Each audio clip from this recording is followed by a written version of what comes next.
Right. Yeah, we've got the beans, it's boiling now a bit, and this is about the boil we want to get them going. You can see they're coming a bit to the top now, and you see they're all busy getting some nice wetness, and they're swelling, and this is what we want now. Now what I'm going to do is I'm going to carve up some nice ginger, and put some nice ginger pieces in. And once we've got the ginger in, we'll do the ginger, and then after the ginger pieces that we're going to add into the soup, we will also get to the chilies. And you know, there's always time for a bit of nice wine,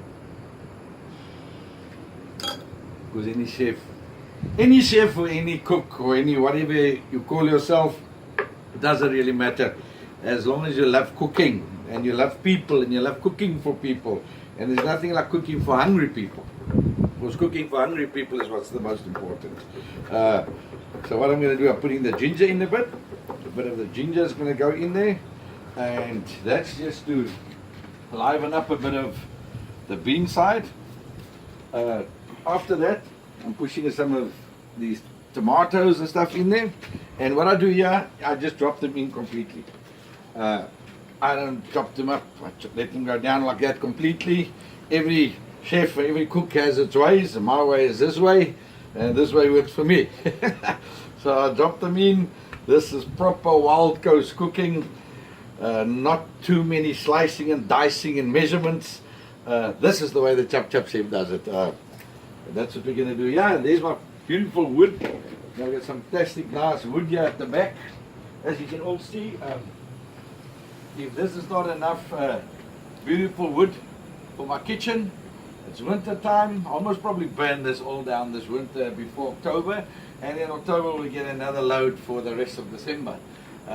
This side I've got my other smokers, my bread ovens, so we will, when the time comes with some guests, we will be making some nice breads here, some more bigger ones.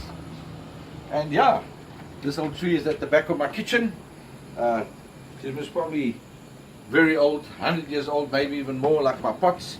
So let me get, the main thing I want to put in now, in here, is to put the onions in. So let's get here quick, getting my onions. Obviously here you can see there's a lot of my older cast iron pots standing here, waiting for the next group and the next person that wants to phone me so I can come cook for them. As this is our passion, cooking for the JAP JAP CHEf and for cast iron.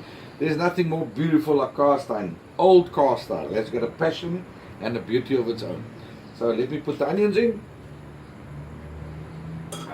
That's a nice one. So here we get a nice big bowl of onions, nicely all chopped up. The onions I'm not putting in whole, I want this nicely to spread. So we're getting all the onions in there. That nicely into the pot there. I get that in. And now I want to get in on top of that. I want to just get in quick a bit of the nice carrots, nice big bowl of carrots, because that must all go in as well. I want to get that in, get all this in, and then I'm going to let this cook down a bit, get it all soft, a nice curly inside there, get all that in nicely. And firstly, that all boiled down beautifully. And then once that's down, we will reduce it up to about a third to get all the spices and all the taste of all the herbs and everything to marry each other. And once we've got that done, what we will do is we will then start going through the other vegetables.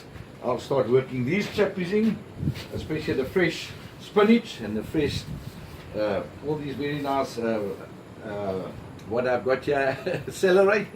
And then I'm going to do the cabbage last.